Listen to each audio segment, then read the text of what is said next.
Hello students, सुप्रभात। आज का हमारा वीडियो बीए पार्ट प्रथम वर्ष इतिहास के प्रथम पेपर भारतीय संस्कृति के मूलाधार के अंतर्गत पौराणिक धर्म के विषय में है। पौराणिक धर्म के तहत हम वैष्णव धर्म की उत्पत्ति एवं विकास पर संक्षिप्त अध्ययन करेंगे। पुराणों में जिन विभिन्न देवी देवताओं का उल्लेख मिलता है उनसे संबंधित अनेक संप्रदायों का हिंदू धर्म में विकास हुआ है। जैसे विष्णु से वैष्णव, शिव से शैव और शक्ति उपासना से शाक्त आदि संप्रदाय की उत्पत्ति हुई है, जिनकी अलग अलग उपासना पद्धतियाँ थी। ये हिंदू धर्म के प्रमुख संप्रदाय थे, जिनके बाद में कई उप संप्रदाय बन गए। हम देखते हैं वैष्णव धर्म की उत्पत्ति और विकास किस प्रकार हुआ। ऋग्वेद में हमें वैष्णव धर्म के अंकुर के बीज मिलते हैं। अन्य देवताओं के साथ साथ विष्णु का नाम भी हमें ऋग्वेद में मिलता है। अन्य देवताओं की तरह ही विष्णु की भी स्तुति, उपासना, यज्ञ आदि के द्वारा पूजा की जाती थी। परंतु हमें ये पता चलता है कि इस युग में विष्णु जो है सर्वोच्च देवता नहीं थे, वो भी अन्य देवताओं के समान ही एक देवता थे। बाद में ब्राह्मण ग्रंथों के काल में विष्णु की सर्वोच्चता हमें दिखाई देती है। शतपथ ब्राह्मण में देवासुर संग्राम के बाद विष्णु के महत्व में वृद्धि का पता हमें चलता है। पाणिनि की अष्टाध्यायी जो 5वीं शताब्दी ईसा पूर्व की रचना है, में हमें वासुदेव के प्रति भक्ति रखने वाले लोगों के लिए वासुदेवक संज्ञा मिलती है। मेगस्थनीज ने भी, जो कि चंद्रगुप्त मौर्य के दरबार में एक यूनानी राजदूत था और जिसने भारतीय इतिहास के संबंध में इंडिका नामक अपना एक महत्वपूर्ण ग्रंथ लिखा, जिससे हमें मौर्य युगीन राजनीतिक, सामाजिक, धार्मिक और आर्थिक व्यवस्था के बारे में जानकारी मिलती है। उस मेगस्थनीज ने मथुरा के लोगों को हेराक्लीज से तात्पर्य कृष्ण से बताया गया है का उपासक बताया है। इससे हमें पता चलता है कि वैष्णव संप्रदाय का जो उद्भव है वो 5वीं शताब्दी ईसा पूर्व से, यानी आज से 2500 साल पहले हो चुका था। इस संप्रदाय के प्रवर्तक जो है वासुदेव कृष्ण थे, जिन्हें बाद में उनके अनुयायियों ने, कृष्ण के अनुयायियों ने विष्णु मान करके उनकी पूजा की जाना शुरू कर दिया। महाभारत में हमें विष्णु को सर्वश्रेष्ठ देवता के रूप में हम प्रतिष्ठित पाते हैं। इसमें विष्णु के विभिन्न अवतारों का भी हमें उल्लेख मिलता है। इस समय से भागवत धर्म जो है वैष्णव धर्म बन जाता है। वैष्णव धर्म के विकास का जो संबंध है वो कृष्ण से है। कृष्ण जो है अंतःकृष्णी संघ के मुखिया थे और यहाँ के लोगों में इस वैष्णव धर्म का कई शताब्दियों से और तक प्रचलन होता रहा। वासुदेव कृष्ण ने यह विचार दिया था कि यज्ञ व कर्मकांड की अपेक्षा सत्य, अहिंसा, आर्जव, भक्ति, दान, तप आदि अधिक महत्वपूर्ण है। यानी कर्म कांडों के स्थान पर उन्होंने चरित्र की निर्मलता और चित्त की शुद्धता और एकाग्रता पर अधिक बल दिया है, हम ये कह सकते हैं। वासुदेव कृष्ण को विष्णु का उपासक माना गया और कालांतर में विष्णु के अनुयायी उन्हीं को विष्णु मानकर पूजने लगे। इस प्रकार विष्णु को अपना प्रधान इष्ट देव मानकर पूजा करने वाले लोग वैष्णव कहे गए और उनका जो धर्म है वो वैष्णव धर्म कहा जाने लगा।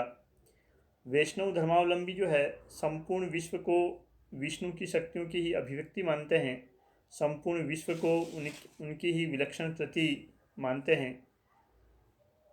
वैष्णव धर्म में विष्णु के 24 अवतार माने गए हैं, मगर उनमें से 10 अधिक प्रसिद्ध है, जैसे मत्स्य, कूर्म, वराह, नरसिंह, वामन, परशुराम, राम, कृष्ण, बुद्ध और कल्कि। इनमें से 9 अवतार हो चुके हैं और 10वां और अंतिम अवतार कल्कि अवतार भविष्य में होगा, कलयुग के अंत में, और इसके बाद पुनः सतयुग का प्रारंभ होगा, ऐसा माना जाता है। भागवत धर्म प्राचीन भागवत धर्म ही बाद में वैष्णव धर्म में परिवर्तित हो गया था। 4वीं शताब्दी ईसा पूर्व में वैष्णव धर्म को भागवत धर्म कहा जाने लगा, या भागवत धर्म वैष्णव धर्म के नाम से हम कहें प्रचलित, उसका नाम प्रचलित हुआ। वासुदेव कृष्ण को अपना प्रधान देवता मानकर उनकी समाज में उपासना की जो नया आदर्श जो प्रचलित हुआ, वही भागवत धर्म कहा जाता है। पतंजलि के अनुसार वासुदेव विष्णु के रूप थे। 1ली शताब्दी ईसा पूर्व के नानाघाट अभिलेख जो सातवाहन शासकों का था, उसमें भी हमें वासुदेव के पूजन का उल्लेख मिलता है। भागवत धर्म में याज्ञिक कर्मकांडों के स्थान पर नारायण की भक्ति का उपदेश दिया गया है। इसमें निर्गुण ब्रह्म के स्थान पर सगुण ब्रह्म यानी मूर्ति पूजा या ईश्वर को भी मनुष्य के समान एक प्राणी मान करके उनके भोजन, पूजन, शयन इत्यादि की सारी जो व्यवस्थाएं मानी जाती हैं सगुण ब्रह्म में, उसमें प्रतिष्ठा की गई है और भक्ति को मोक्ष का सर्वश्रेष्ठ साधन बताया गया है। इस भागवत धर्म के जो प्रमुख ग्रंथ है वो महाभारत, गीता और भागवत पुराण हैं। इस धर्म के अनुसार मनुष्य में अज्ञान के कारण अहंकार रहता है और इस अहंकार के कारण ही वो बार बार जन्म लेता है। जैसे ही उसका अहंकार नष्ट होता है, उससे पुनर्जन्म से मुक्ति मिल जाती है। और अहंकार से मुक्ति पाने के लिए ज्ञान, कर्म और भक्ति 3 मार्ग बताए गए हैं, जिनमें से भक्ति जो है वो सबसे सरल मार्ग हमें बताया गया है या दिखाई देता है। इसी में एक मत है 5 रात्र मत। वैष्णव धर्म में ही 5 रात्र मत विष्णु वैष्णव धर्म को ही कहा गया है। इसमें जो नारायण के जो उपासक हैं उन्हें 5 रात्र कहा जाता था। हमें सर्वप्रथम ब्राह्मण ग्रंथों में इस 5 रात्र मत का उल्लेख प्राप्त होता है। सतपथ ब्राह्मण में नारायण को परम पुरुष बताया गया है, जिसमें सभी लोक, वेद, देवता तथा प्राण प्रतिष्ठित है। सर्वोच्च एवं सर्वव्यापी नारायण को बताया गया है। महाभारत के शांति पर्व में नारायण का तादात्म्य जो है वासुदेव विष्णु के साथ स्थापित करते हुए उन्हें सर्वव्यापी एवं सभी का एक प्रकार से सभी को उससे उत्पन्न बताया गया है। 5 रात्र मत का जो विकास है वो 3री शताब्दी ईसा पूर्व के आसपास हुआ। इस मत में वासुदेव और उनके स्वरूपों की पूजा आराधना की जाती है। नारद के अनुसार 5 रात्र में परम तत्व, मुक्ति, युक्ति, योग और विषय जैसे 5 पदार्थ है। 5 रात्र मत के अनुसार नित्य और परम ब्रह्म की उपासना करने से मनुष्य की मुक्ति संभव है। इस संसार में आवागमन से मनुष्य मुक्त हो सकता है। 5 रात्र मत में हमें कहीं 3 व्यू है और कहीं चतुर्व्यू है का जो है उल्लेख हमें प्राप्त होता है। 3 व्यू के अंतर्गत संकर्षण, प्रद्युम्न और अनिरुद्ध की पूजा किए जाने का विधान हमें मिलता है। और चतुर्व्यूह में संकर्षण जो कि जिनका तादात्म्य कृष्ण के बड़े भाई बलराम से किया जाता है। प्रद्युम्न कृष्ण के रुक्मिणी से उत्पन्न पुत्र थे। अनिरुद्ध ये कृष्ण के पौत्र थे और प्रद्युम्न के पुत्र थे। और सांब, चतुर्व्यूह में सांब की भी पूजा की जाती है, उपासना की जाती है। ये वासुदेव कृष्ण के जाम्बवंती से उत्पन्न पुत्र थे। तो इस प्रकार 3 व्यूह में सांब नहीं माने गए और चतुर्व्यूह में सांब भी माने गए हैं। इनमें संकर्षण जो है ज्ञान और बल का, प्रद्युम्न ऐश्वर्य और वीर्य का यानी ताकत का, तथा अनिरुद्ध शक्ति और तेज का प्रतीक माना जाता है। पूजा के भी 5 अंग हमें मिलते हैं, जिनमें से अभिगमन यानी देवता की ओर जाना, उपादान पूजा की सामग्री, पत्र पुष्प फल नैवेद्य धूप दीप, इज्जिया यानी इस सामग्री द्वारा अपने इष्ट देव की पूजा करना, स्वाध्याय ईश्वर के मंत्रों का जाप करना, और योग माने ध्यान लगाना, चित्त को एकाग्र करना यानी समाधि की अवस्था। इन सभी का सार जो है भक्ति को बताया गया है। वैष्णव धर्म का चरमोत्कर्ष हमें गुप्त काल में देखने को मिलता है। गुप्त काल के जो शासक थे, गुप्त सम्राट थे, उन्होंने पौराणिक धर्मों को महत्व प्रदान किया और वैष्णव धर्म के तो वह स्वयं अनुयायी थे। अपने आप को उन्होंने परम भागवत कहा, परम भागवत की उपाधि उन्होंने धारण की और अपना राज चिन्ह भी उन्होंने विष्णु के वाहन गरुड़ को बनाया।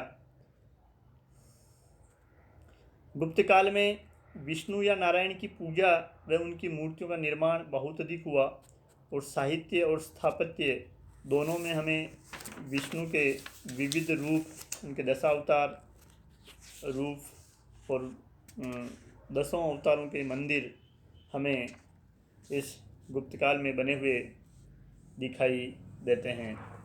इसके बाद दक्षिण में चालुक्य शासकों ने भी विष्णु और उसके अवतारों के मंदिर बनाए। यानी हम कह सकते हैं 3री-4वीं शताब्दी से 7वीं-8वीं शताब्दी तक का जो समय है वो वैष्णव धर्म के उन्नति का काल था, प्रसार का काल था। हम वैष्णव धर्म के कुछ सिद्धांत को देखें कि इसके प्रमुख सिद्धांत क्या क्या थे। तो वैष्णव धर्म में ईश्वर भक्ति के द्वारा मोक्ष प्राप्त करने पर बल दिया गया है। तो भक्ति को मोक्ष का साधन माना गया है कि भक्ति से ईश्वर प्रसन्न होता है, जिससे वह भक्त को अपनी शरण में ले लेता है। और इसका जो हमें सुंदर विवेचन जो मिलता है वो भगवद गीता या जिसे हम गीता के रूप में जानते हैं उसमें मिलता है। इसमें ज्ञान, कर्म तथा भक्ति में समन्वय स्थापित करते हुए मनुष्य की मुक्ति का विधान किया गया है। इसमें कृष्ण स्वयं कहते हैं, सभी धर्मों को छोड़कर एकमात्र मेरी शरण में आओ तो मैं तुम्हें सभी पापों से मुक्त कर दूंगा। अवतारवाद का सिद्धांत भी वैष्णव धर्म का महत्वपूर्ण सिद्धांत है, जिसके अनुसार भक्तों की सहायता के लिए और जब दुष्टों के संहार के लिए भगवान समय समय पर अवतार लेते हैं। गीता में कृष्ण कहते हैं, जब जब धर्म की हानि होती है तथा अधर्म की वृद्धि होती है तब तक मैं अवतरित होता हूँ और दुर्जनों का संहार और साधुओं का कल्याण करता हूँ। एक कर्मवाद का जो सिद्धांत है वो भी एक महत्वपूर्ण सिद्धांत है कि जैसा कर्म किया जाएगा वैसा प्रतिफल मनुष्य को प्राप्त होगा। जैसा करोगे वैसा भरोगे, सामान्य रूप में हम कहते हैं, या जैसा कर्म करोगे वैसा फल देगा भगवान। ये तो गीता का ज्ञान, यानी कर्मवाद भी वैष्णव धर्म का महत्वपूर्ण सिद्धांत है। इसके अलावा वैष्णव धर्म में मूर्ति पूजा तथा मंदिरों को महत्वपूर्ण स्थान दिया गया है। मूर्ति को ईश्वर का प्रत्यक्ष रूप मानकर जगह जगह उनकी पूजा की गई है सगुण रूप में। यह विष्णु के 10 अवतारों का चित्र मैंने इंसर्ट किया है, जिसमें शय्या पर विष्णु विराजमान हैं और उसके बाद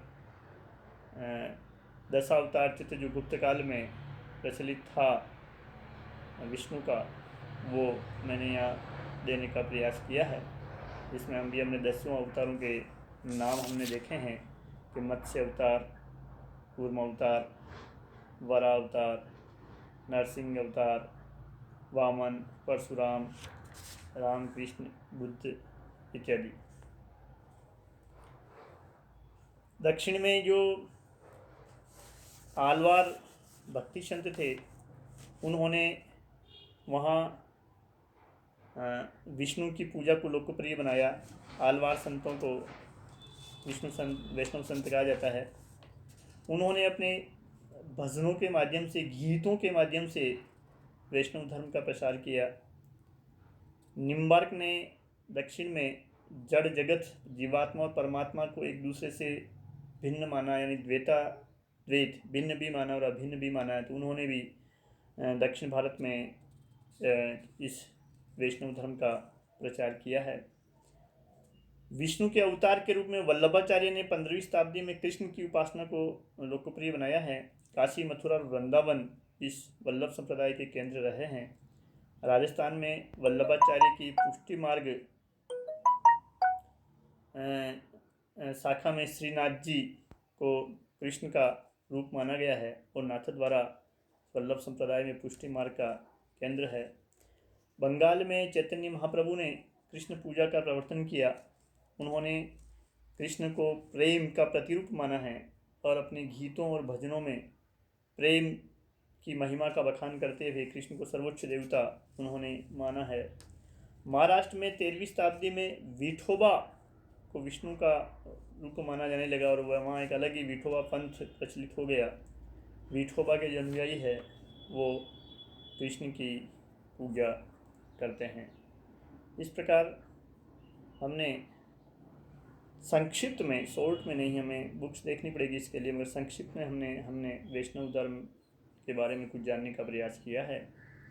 निश्चित रूप से इसके जो नोट्स और वीडियो है आपके लिए उपयोगी होगा और सभी स्टूडेंट्स इस वीडियो को लाइक करें और सब्सक्राइब भी करें ताकि ज़्यादा से ज़्यादा व्यूज़ प्राप्त हो और हम इससे प्रोत्साहित होकर के जितने अधिक स्टूडेंट्स इस वीडियो को देखेंगे उससे ज़्यादा हमें एनर्जी मिलेगी और हम और अधिक अच्छा वीडियो बनाने का और आप तक पहुंचाने का प्रयास करेंगे।